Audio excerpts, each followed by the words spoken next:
What's up, guys? Who needs Medi here? So I've been putting off doing this for a while because I wanted to make sure I had a decent build, but decided to pick up Mermails again for fun. Cadigan uploaded a deck profile a little while ago, and I figured, you know what, I'm gonna do it too, just for fun. So I wanted to play a lot of different variants with the deck to make sure I get it right, and I wanted to try frogs. Didn't like it. Ended up dropping that engine, but I wanted to make sure I had the best build I could possibly have, so here's the deck. So we have 3 Megalos, Heart and Soul of the deck, triple Tias. Card's not searchable, so you kind of have to hard draw. It's really good on board with Toad. You can tribute this, or in hand you can tribute this, so you don't have to lose your Toad. This is an Aqua. 2 Pikes. I really like being able to have level 4s, and I don't like triple Aqua Spirit. I play 2, so... And then Turge. A lot of people don't care for Turge, but I like to be able to add back Atlanteans, especially Prince, from Grave and reuse them. So I really like that. And then for the last Double Gun, I don't play Lind, I don't play Sphere. I've tested both, and just the amount of times I've had both of those cards when they were just absolutely dead is just... It's really high, and it's absolutely annoying, so I've ended up cutting both of them, which I think a lot of people are going to now. For the Atlanteans, we have 3 Princes, staple, 2 Dragoons, staple, and then the number that a lot of people are playing around with, I'm playing 2 and 2.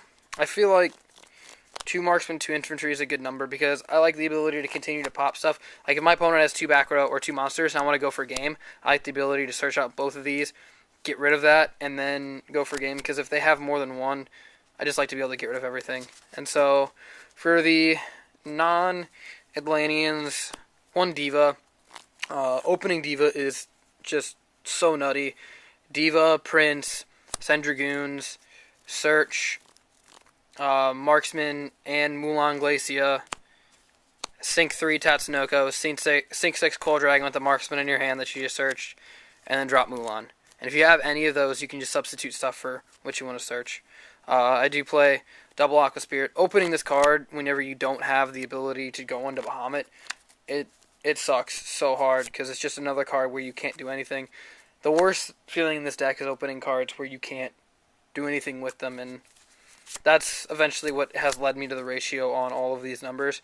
2 Kaijus, the Gamma Seals. I really like the card in the main board. I didn't like 3. 3 was too much. 3 was too much. I needed room for other stuff.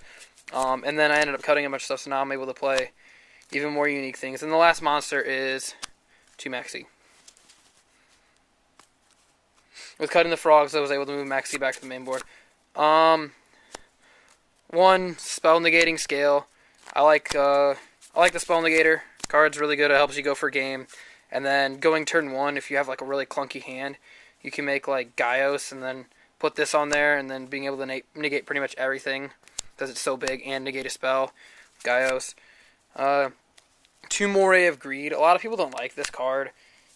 It allows you to put back guns, Atlanteans, opening Turge, opening Aqua Spirit, just so much dumb stuff that doesn't deserve to be in your opening hand. Or if you need to dig for Prince, it allows you to do that. It's a really good card. The obvious staple, triple instant fusion. 1 for 1, Soul Charge, Upstart Goblin, and Raigeki. So, if you notice, I am not playing Pot of Desires. I've run Pot of Desires before. I own it. It is not a question of being able to afford the card. It is a question of losing combo pieces to it. It's not worth it in this deck.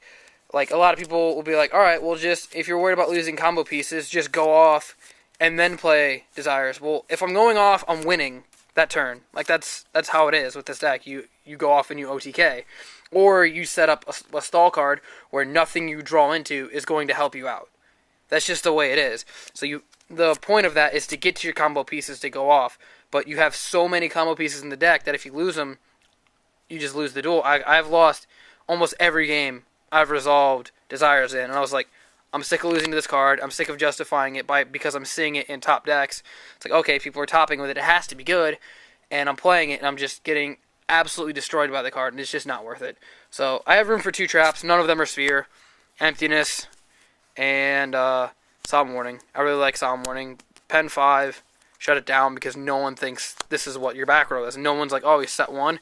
Sphere, Pen 5, no, Warning. And then if they see it, if they ever see it, you side it out. For the extra deck, Norden, and I actually put this in today. I was able to get 1. Or Fish, the instant fusion targets. I'm not playing 3 Toads because I'm not playing Frogs, so you're less likely to recycle Norden without 3 Toads. So putting in Rare Fish has, helped me out. Tatsunoko, Cool Dragon, a card that people aren't really playing, Million. This card's really cool because you can make it with Diva and Tias. It's an interesting card. I really like it, and if it dies by effect, you can just... It's a good way to recycle the Diva. And then Leo, and that's it for the Synchros. 2 Toads and 2 Bahamets. I was doing 1 and 1 to try more room for more stuff, and then I ended up switching out for 2 and 2, and I was like, alright, I enjoy it, I can do it. Castell, 101, I really like 101. Dweller, and then the only 7s are Big Eye and Gaios. I don't play like Red Eyes or anything like that. Obviously, side deck is your guys is calling us up to what you play against, but I really like Denko Seka in it. I really like that card.